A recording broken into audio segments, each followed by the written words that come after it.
Conas T, how are ye? Welcome to the Candlelittales podcast. Each week we tell an Irish myth with music and we have a chat about it in the next episode. My name is Aaron and I'm here with my sister, Sorcha Hegarty. And this week we are starting a two-part episode with the story of Bichru's feast told by Sorcha. This podcast is brought to you thanks to our Patreon supporters. Links and descriptions are below, and to hear about new gigs, courses or latest news, go to candlelittales.ie or follow us on any social media at Candlelittales. Now, hey Sorcha, tell us the story, will you? Bricriu was a great warrior of Ulster, known for his lust for life and his lust for battle, for his cunning and his sharp wit. He was first into the fray, reddening his hands and reddening his sword on the blood of his enemies.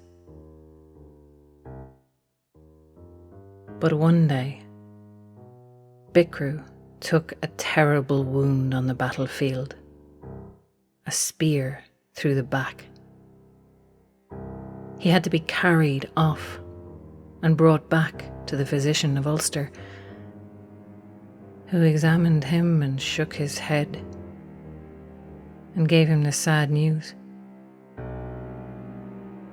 This was not a wound from which one could recover. This wound would be with him till his dying day. And that day would come sooner than he might like, if he did not take the physician's advice.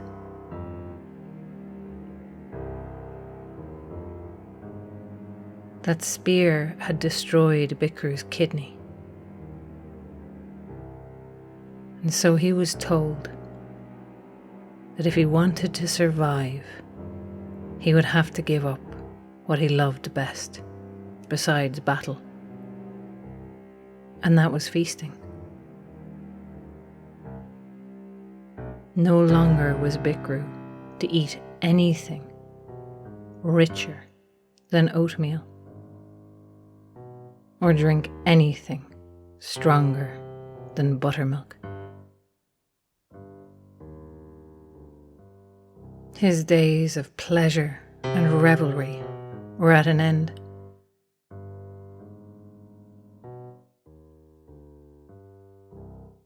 But Bichru found that there was still joy to be had in life. Joy of a different kind, a very different kind to what he had known before. He could not join his friends in their celebrations anymore. But he'd always had an insight, and he'd always had a talent for seeing the vulnerabilities in those around him. And now Bichru found another way of celebrating, another joy, another great pleasure. The great joy of Bichru of the bitter tongue became the stirring up of conflict and strife between his companions in Ulster. He liked nothing better than to set them against each other and then sit back and watch them. He found it hilarious. Nobody else found it hilarious. And gradually, Bichru began to not be invited to feasts. The people learned that he was a bad guest to have. And so Bichru found himself in danger of losing his last pleasure in life. So he decided to take matters into his own hands. And Bichru of the bitter tongue took himself off to his home place in Dun Ruadhaga, and he began to build the best feasting hall that anyone had ever seen. Built of the best materials in Ireland. 30 master artisans he hired to work on this. The beams for the walls had to be lifted by 6 men apiece. A great, lavish, 9-chambered house It was modelled after the great palace in Auanmaca, but it was better. Better in design, better in architecture, better in materials. Bichru had only the finest. He poured wealth into this project to make a feasting hall that was so perfect, so beautiful that none would resist it.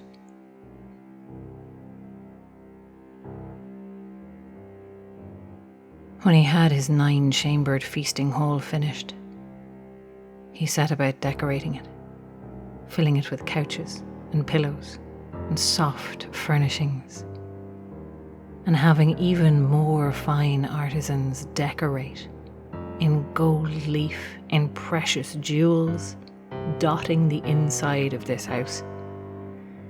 He put windows of glass into the walls. And there was one particular feature that was different from its model in Auanmaca. There was a balcony, set at the same height as the couch he put there on the dais for the king, but separate from the rest of the hall. This little balcony was an overlooking spot, and there was a window between it and the hall, but it was comfortably furnished as well. Bichru laid in his supplies, and when all was ready, when there was food and drink of the finest quality, better than any in the rest of Ireland, Bichru took himself to Auanmaca. There was a gathering that day. All the men of Ulster were there, and Bichru approached the king with his advisors and his steward and all the wise ones around him, and he invited Craobh Rua most cordially to a feast in his beautiful, brand new feasting hall.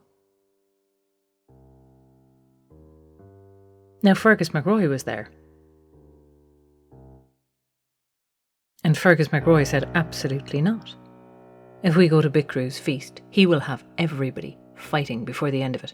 There will be bodies piled on bodies, like firewood stacked up outside for the winter. There will be more of us dead than are living today if we go to a feast in the house of Bichru of the Bitter Tongue. And Bichru looked at Fergus, honest, plain-spoken Fergus MacRoy, and he said, "Fergus, you shouldn't be thinking so hard on what will happen if you go. You should be worrying, my friend, about what will happen if you don't. Because if you refuse me, if you refuse my very generous hospitality, I'm going to walk out that door, and I will set every man of Ulster against his son, every son against his father, brother against brother."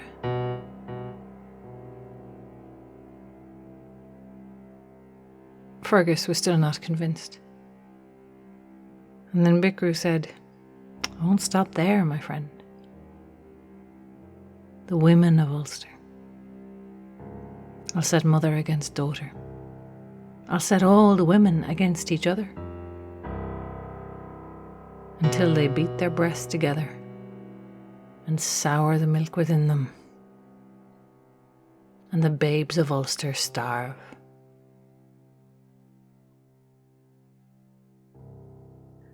Now that threat was enough to sway even Fergus MacRoy, but Craobh asked Bichru to step out for a moment while they discussed matters. You see, they weren't just going to go. There was going to have to be some accommodations made for peace of mind, to make sure that everyone felt safe going to Bichru's house. Bichru left them there, stepped outside, and waited. Craobh's steward, Senka, proposed that Bichru not be allowed to stay in the feasting hall at the same time as the men of Ulster. Fergus MacRoy proposed that they take 8 hostages from Bichru and execute them if he stirred up any trouble. Craobh nodded, called Bichru back in, and gave him these conditions. And Bichru went away, smiling. Smiling a little too much for the liking of Fergus MacRoy. The day of the feast came, and the people of Ulster gathered in this beautiful hall.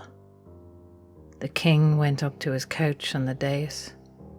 There were 12 couches around him for the 12 greatest heroes of Ulster. Celtcar MacUttercar was there, with his big ugly mug, giant ears and his big nose. Conall Cearnach was there, with his forked beard. Leary Booyock with his golden hair. Cuchulainn came late, because Cuchulainn had spent all that day taming a great horse that had come out of a lake. The Grey of Macha, it was called. But one by one they gathered, and when all were seated and all was ready, Bichru was escorted at spear point out of the hall and into his little balcony that he had built for just this purpose. And as he was leaving, Bichru turned around, and at the top of his voice he called out, "Let the champion's portion be claimed." And 3 men stood.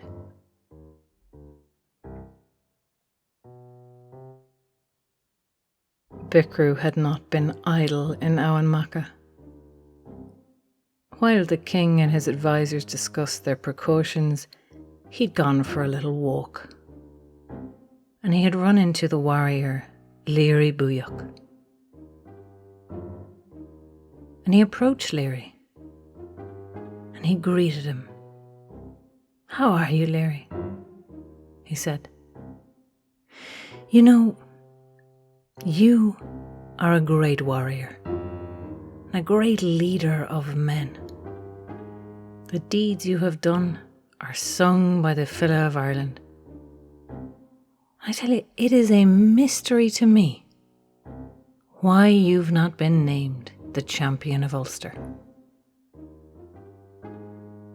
And Leary Booyock said, "You know, that's a good point, Bichru.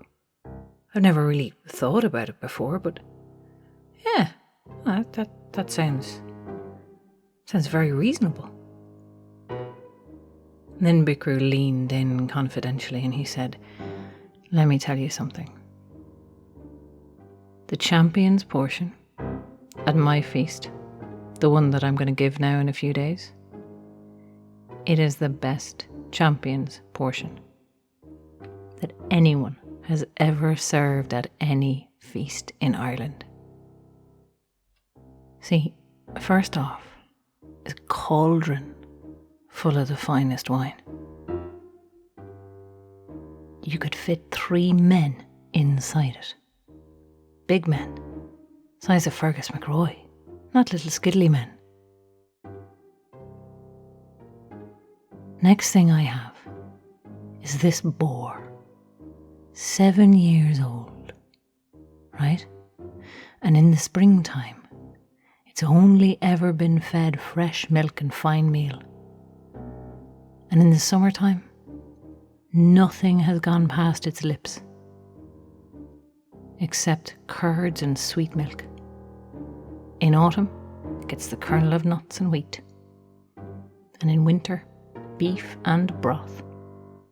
It's all this pig has ever eaten.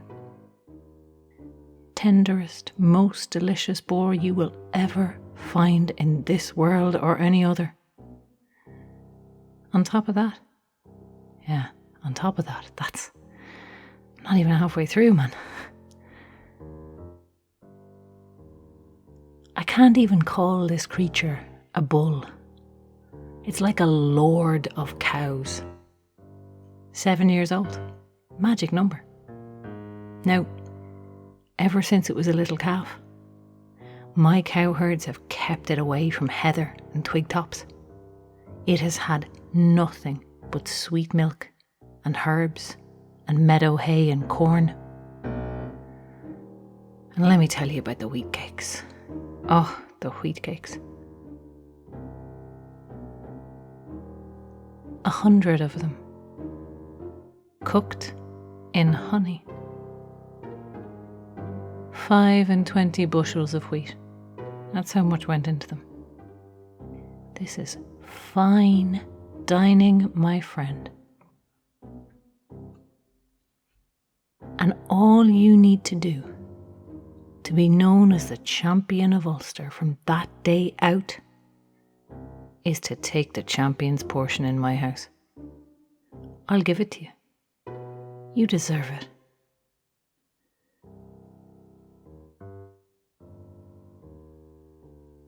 And then Bichru went away from Livemusic. And he came upon Candlelittales. And he went to Candlelittales. And he asked him why it was that Conall, such a brave defender of the borders of Ulster, why he was not the champion of Ulster. And he told Candlelittales about the champion's portion at his feast, and told him to claim it too. And then as he walked on, he met Chulainn. He called out to Chulainn, and he asked him, had he ever considered the position of champion of Ulster? And before he could go on, Chulainn said, if anyone else ever tries to claim the championship of Ulster over me, I'll knock their head off. Bricriu said, all right, I respect that. And he went his way home.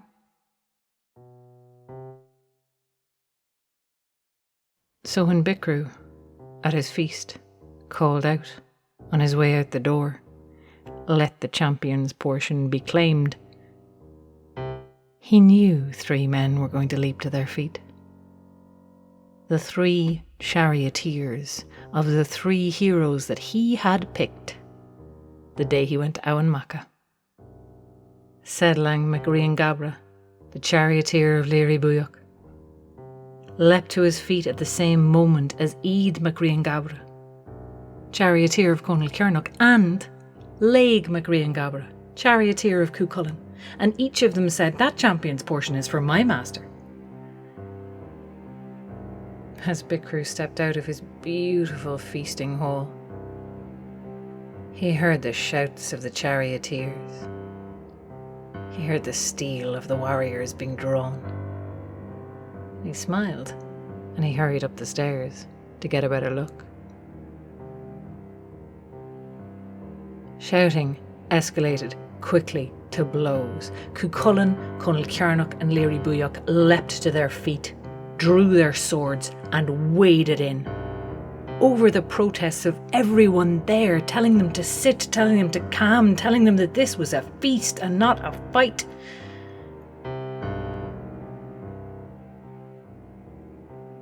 Chulainn was exhausted.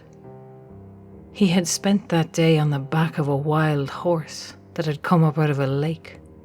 He had spent that day galloping around Ireland 3 times. Candlelittales and Livemusic noticed that. They exchanged a glance, and they nodded.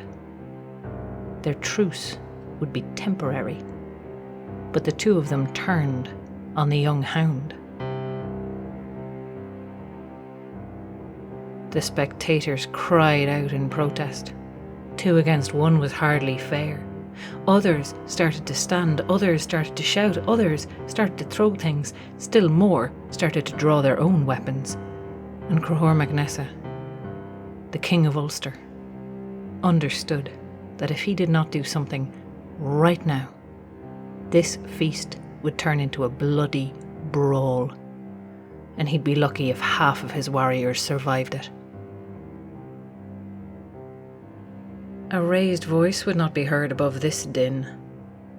He thought fast. He got to his feet, and the King of Ulster stepped out into the middle of the hall. The blades were whirling by.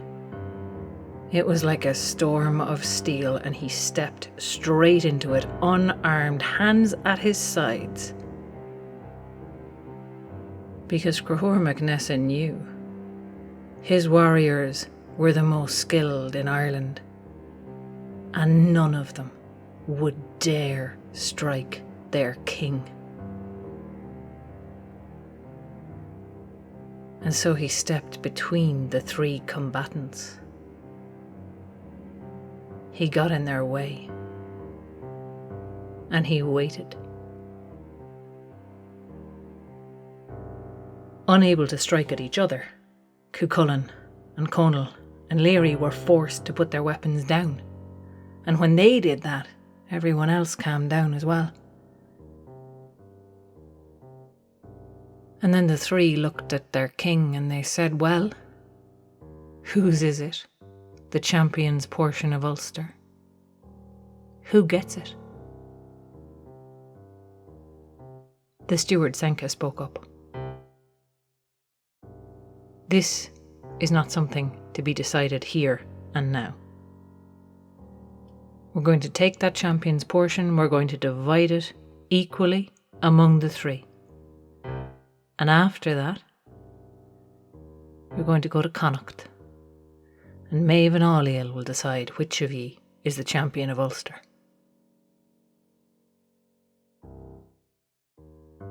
Bichru was horribly disappointed when he saw from his balcony seat all the warriors of Ulster sit back down again, and his wonderful champion's portion being divided up equally without a fight.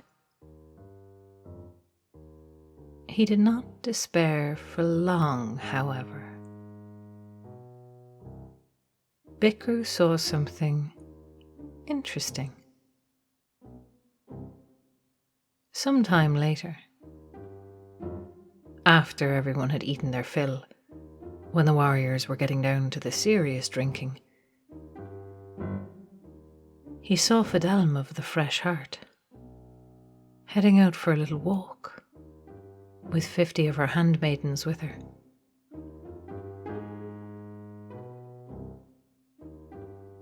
And he ran down the stairs and he caught her as she was going out the door, and he said, Fidelm, I don't know if you know this, but the first woman back inside my feasting hall, that woman will be counted first among the women of Ulster, and her husband will be the champion of Ulster. Not a rule that I just made up this second, it's a real thing. You should know.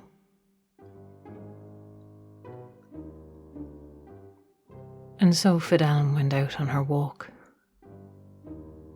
but she kept a close eye on who else was leaving the hall.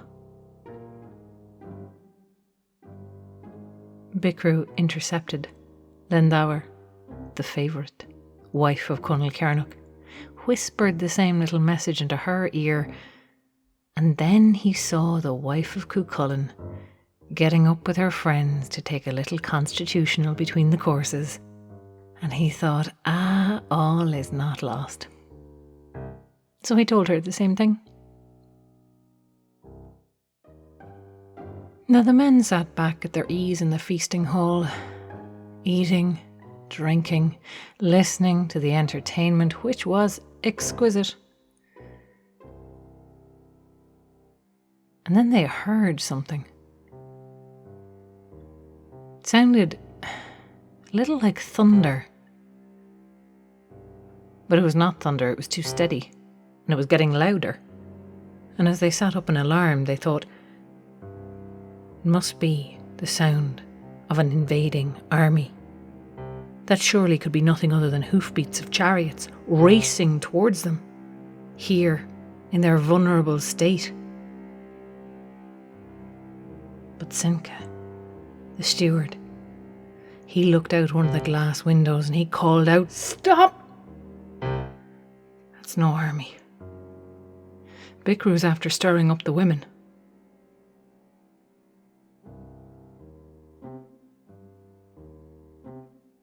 Fidelm, Lindauer, and Emer had walked a ways away from the feasting hall. And then Fidelm had turned back.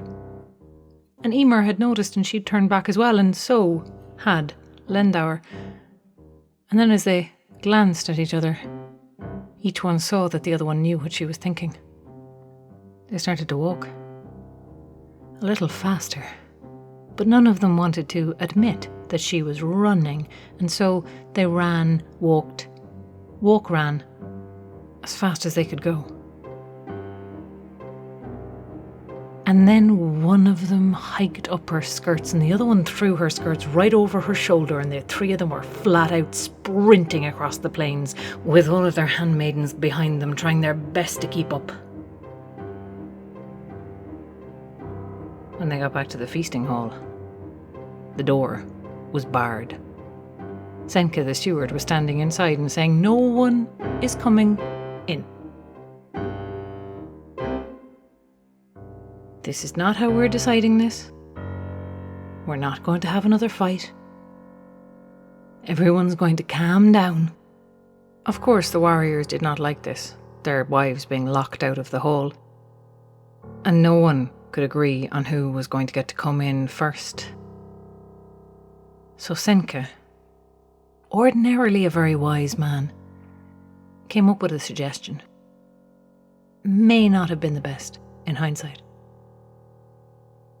And in order to avoid violence, he suggested that the women have a war of words to see which of them was worthy of coming into the feasting hall first. Fidelm of the Fresh Heart went first. "My husband Leary is peerless among the Ulster warriors. You all know his great triumphs for Ulster. Why should I not step first into the mead hall when I am shapelier than all women?"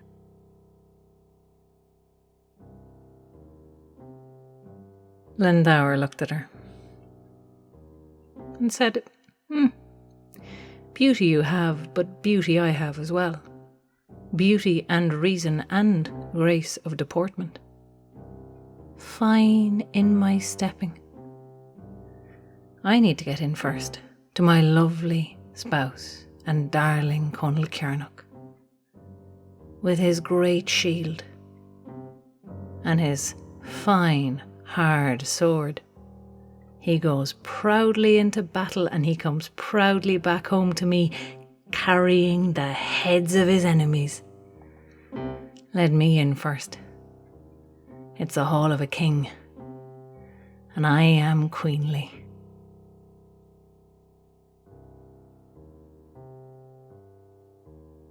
Emer, the wife of Chulainn. She looked at the other two. She stepped forward. And she said, "I am the standard of woman. In figure, in grace, in wisdom, in beauty, I am a picture of graces. And I am so loving and so capable of love that if I were of a different character, not one of you would have a husband tomorrow. My spouse is a hound of Chulainn. Blood from his spear is spurting. Life blood is dripping from his sword. Finely his body is fashioned, but his skin is gaping with wounds. He leaps like a salmon over the ears of his horses, over the breaths of your men. He performs the rarest of feats, the darkest of feats. And then she looked again at the other two. And Emer said, "Shaped like cows and led like cows are the women of Ulster," when set beside the wife of Cuchulainn.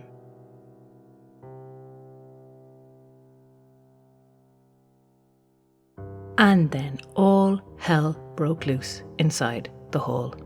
Conal Cearnach and Leary Booyoch leapt to their feet and started battering the side of the hall, trying to break open a gap so that their wife could get through. And when Cuchulainn saw that they were doing this, he leapt to his feet too, but he did not try and break through the side of the hall. Cuchulainn went directly for the foundations, and he picked up the side of that hall that had needed 6 men to carry in every pillar.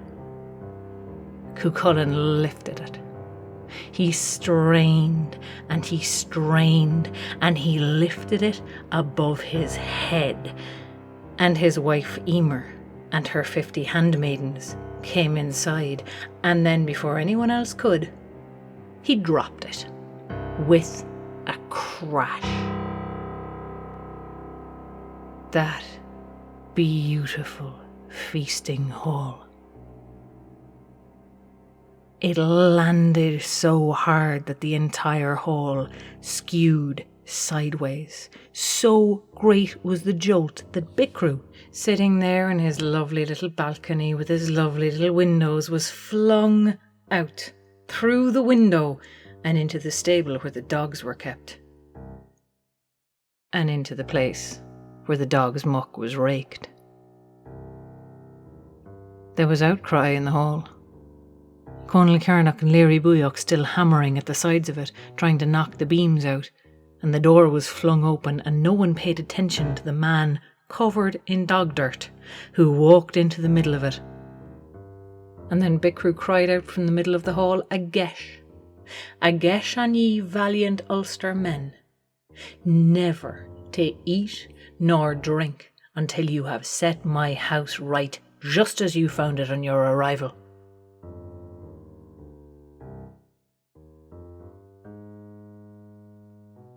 A gesh is a gesh. And so the warriors of Ulster went outside and they tried to push against the side of that hall and set it right again. But one of them was not helping. One of them was feeding honeycakes to his clever wife for her brilliant speech, and relaxing on his couch because he'd had a hard day. Bichru began to complain. The men of Ulster began to berate. Senka suggested they ask the man who left it lopsided to set it upright. And so they all entreated Cuchulainn. Cuchulainn wanted to get back to the feast, so he agreed. He stood up and he went outside, and he bent down and he tried to lift the house. But when he dropped it, it had sunk 7 feet into the ground, so he couldn't get a grip on it. He started to get frustrated, and he started to feel the anger well up within him. And he let it bubble up, and he let it boil through, and his knees turned backwards, and his fingers extended into claws, and he sank them into the side of the house of Bichru, and he heaved. And at last, with a great crashing and a great crackling, the beautiful feasting hall of Bichru was lifted back up and set right. Now there was much discussion on that day of who the champion of Ulster would be, but Senka and Craobh, between the two of them, managed to divert the question, to put it off for another day. The champion's portion had been distributed. It was claimed by all and by none. They would have to go through other tests and other trials to find out who was worthy. And the first of those was to be at Chulainn, in the house of Maeve and All-Eel. This podcast was produced and edited by Rory O'Shea and Oisin Ryan. You can find out more about us at our website, candlelittales.ie. And we're on all the social media as well. So like us and follow us on Facebook, Instagram and Twitter at Candlelittales, or send us a message to get onto our mailing list. For more videos and live streams, like and subscribe to our Candlelittales YouTube channel, which now has a Candlelittales for Kids playlist, #candlelittaleTales. Liking and subscribing to our channel really helps us grow and gets us out to more people. And if you'd be able to give us a little bit more direct support, you can chip in a few bob at patreon.com/candlelittales, or make a one-off donation through the PayPal button on our website. We really like to hear back from you with your questions and requests, so please feel free to contact us directly or leave your question in the comments section below, because what we really want to do is get these stories out there, share them with as many people as possible. So anything you can do to help, we really appreciate. And we really especially appreciate you just listening. Till next time, you.